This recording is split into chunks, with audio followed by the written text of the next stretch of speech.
Good evening. We interrupt our regular programming to bring you a breaking news update. The jury has finally come back from deliberations after 3 days of deliberations and 3 weeks of a trial at the Lubbock County Courthouse. Shaley Sanders is standing by. Karen, after 20 hours of deliberating, the jury did deliver a sentence. They sentenced Hollis Daniels III to life in prison without the possibility of parole.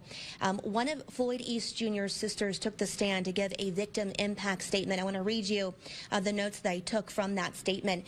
She looked Hollis Daniels directly in the eye and she said, "This is to you.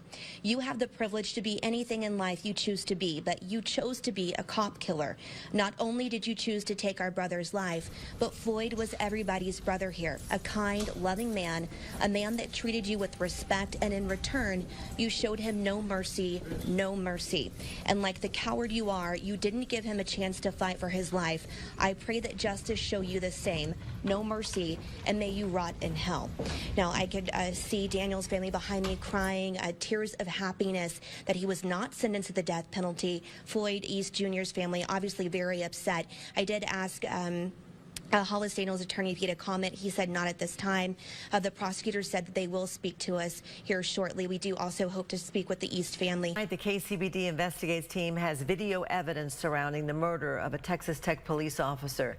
This is footage that never left the courtroom until now.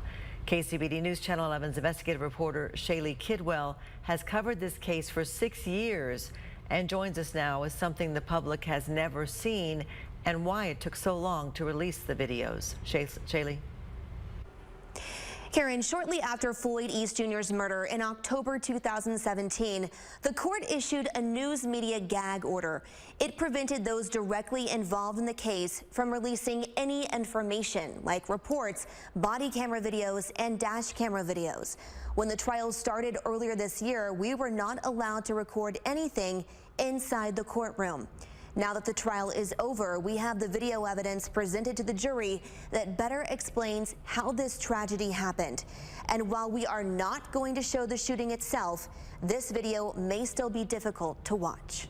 Tech 635. Tech 635. Tech 635. Unit 635, Officer Floyd East Jr., badge number 635. End of watch, October 9th, 2017. Thank you for your service. Godspeed. For years, we've known how this story ends. Got an officer down. He shot in our briefing room. We don't know where the suspect went. Now, we have the missing pages. The PD is not secure. Roughly 19 hours before that deadly shooting, around 1 a.m. on October 9th, 2017. Hey, what's going on, man? We see Hollis Daniels III on body camera video for the first time. You got any weapons like that on you, man? No. You care if I pat you down real quick? Yeah. The Lubbock police officer testified he stopped Daniels because he'd been accused of stealing his friend's gun earlier that night. The officer doesn't find a weapon. Oh, no. Then another officer arrives. Here, if we search your vehicle? Yes, sir. Come with you. Thanks, sir. Oh, you don't want us to search your vehicle? Yeah, but not because I don't have a gun. I just don't. I don't consent to that. It's not necessary. I'm on the way home. No, it is necessary because right now you're involved in an investigation. The officers never search his vehicle. I'm gonna cut you loose, man. And eventually, Daniels is allowed to leave. You can carry on with your night, man. Get home safe, buddy.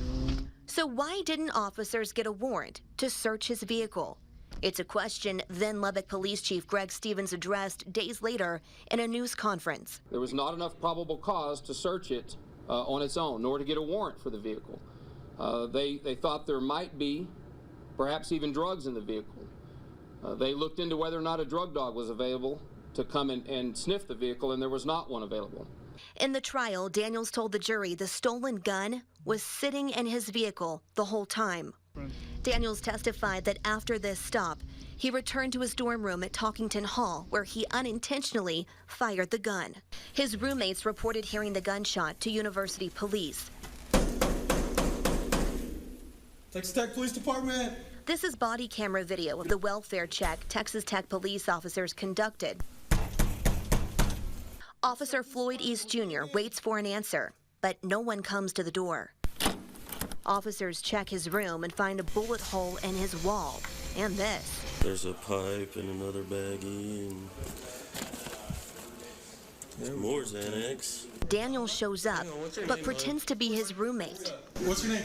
Andreas. No, it's not. Texas Tech police officer Tyler Snelson pats Daniels down and doesn't find any weapons. Officer East explains the reason behind the welfare check. We got a report of a gunshot last night.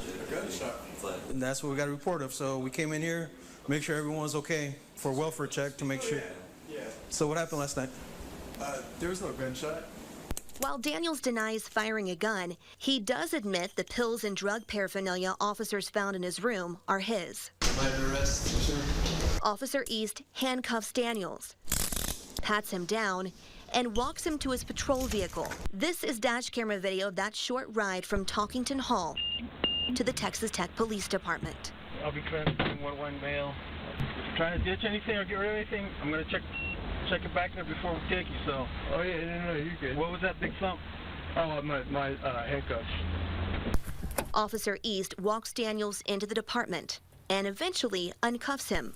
Officer Snelson testified it's not uncommon for officers to remove the handcuffs if the subject is cooperative. Officer East and Daniels are left alone in the briefing room as Officer East completes booking paperwork.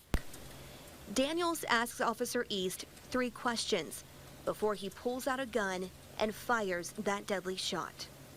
You have a family at home? You? How many kids? Pretty old?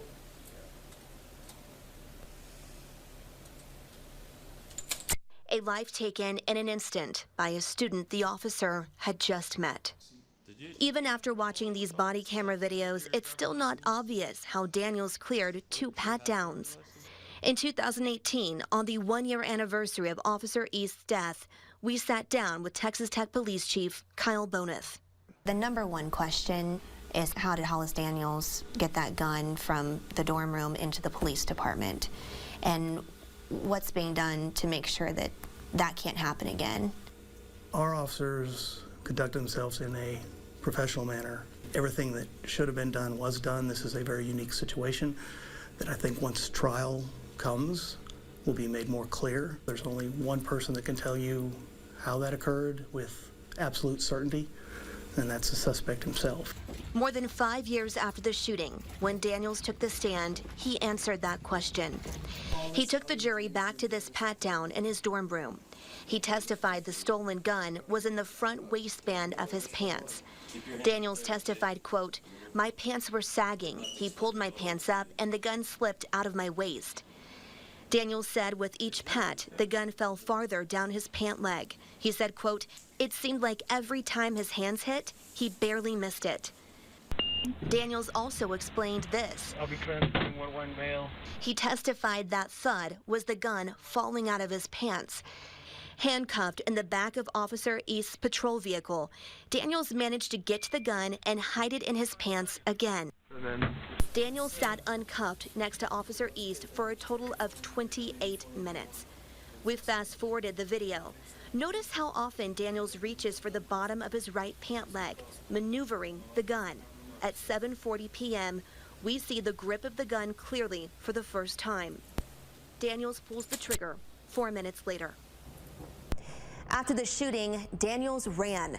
Texas Tech went into lockdown as law enforcement officers from multiple agencies descended on campus. Less than 2 hours later, they found Daniels and took him into custody. Since that day, university officials have made security changes to campus. We'll share some of those with you, along with an interview with Carmen East, Officer East's widow. She has a way you can honor her husband's memory while helping other officers. That's coming up tomorrow at 10 when we continue to investigate End of Watch. Karen. This is an especially difficult week for the friends and family of fallen Texas Tech police officer Floyd East Jr.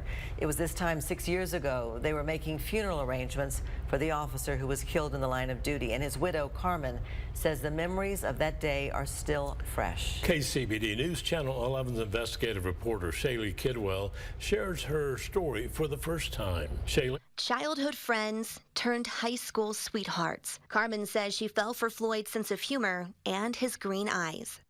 You could not be in the room 5 minutes without you starting to laugh. They lost touch after school, but as fate would have it, they later reconnected. Carmen had 2 daughters of her own. Floyd completed the family, and he could still make her laugh. He was right there at every punchline. If there was a costume in the vicinity, you could bet Floyd was going to find it and model it. As he would tell me, okay, now take a picture of me with this one. Now take a picture of me with this one. So really it was like you had 3 children. Yes, I had 3 children, and he drank a lot of milk. Oh my God, I should have bought a cow. With his lifelong love by his side, Floyd decided to pursue his lifelong dream. In the summer of 2017, he joined the Texas Tech Police Department.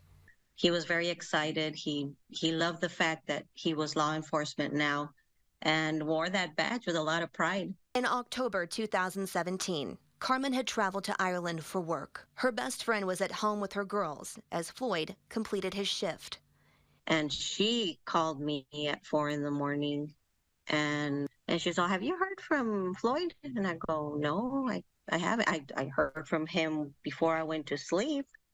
We said goodnight and that we love each other, and that was it. And then she goes, well, babe, something has happened at Texas Tech and there's a police officer that's down. And I said, well, look, no news is good news. But as soon as I said no news is good news, the phone in my room rings. It was the chief of police. And he said, Officer Floyd Jr. has passed away. And then I stayed quiet and I said, is he okay? And then he said, Carmen, Officer Floyd Jr. has passed away. Carmen was 3 hours from the nearest airport and more than 4,700 miles away from home. It would take 16 hours and 3 flights before she could hug her girls, a trip that seemed like an eternity. Those seats had TVs on them, and it was CNN, I'll never forget it, and showing everything that was happening in Lubbock. One of the stewardess said, I am so sorry, I don't mean to pry, but are you okay? I couldn't even speak, and I was just pointing to the TV. And I was saying, and all that came out was my husband. Finally, Carmen made it home. All 3 of us fell to the floor there in front of the door. And I told them, we're going to be okay. We're going to be just fine. As she covered her children in love, the law enforcement community covered her. I didn't expect that we were going to get all this help from the Thin Blue Line. So we were able to pay our electricity bill, the mortgage and everything because of their help. And that's when I said, I have to give that help as well. That's when Texas 635 was born. Carmen's foundation provides financial and emotional support for law enforcement families whose loved one has been killed in the line of duty. A mission that expanded as she visited police departments. A lot of officers were coming to us personally, secretively, to tell us that officer over there is not doing very well. Now Texas 635 offers retreats for law enforcement officers, a place where they're surrounded by other officers who can relate. Therapists and counselors are also available. If I wasn't doing this, I don't think I would be doing very well. A sense of purpose that has started to replace the resentment. If I would continue to have that anger, the only person that's going to be affected is myself. And for the work that I do, that anger, I can't have it. So I have to have peace in my own heart. And that's what I teach my daughters as well. And that's what we teach to everybody that comes to our program. And that's where we stand. A foundation that protects and serves the officers who have taken an oath to do the same. Carmen says the next retreat will be in Ruidoso, New Mexico on October 19th. She asked for monetary donations so she can prepare meals for those officers. If you would like to help, we're going to have a link on our website. Karen and Emmer. East was shot and killed by a student inside the Texas Tech Police Department. The student ran from the scene but was located and arrested within hours. The shooting prompted university officials to make security changes. Let's go back to Shaley now for a look at the investments those officials have called for over the last 6 years. Shaley. Karen and Abner, we're told the Texas Tech Police Department has new interview rooms and added perimeter fencing. There's now a substation in the Student Union building and more exterior cameras across campus. The university has also launched the Raider Safety Campaign, which provides a single point of access for campus safety-related resources. We'll have a link to all of that information in this story again on our website, kcbd.com.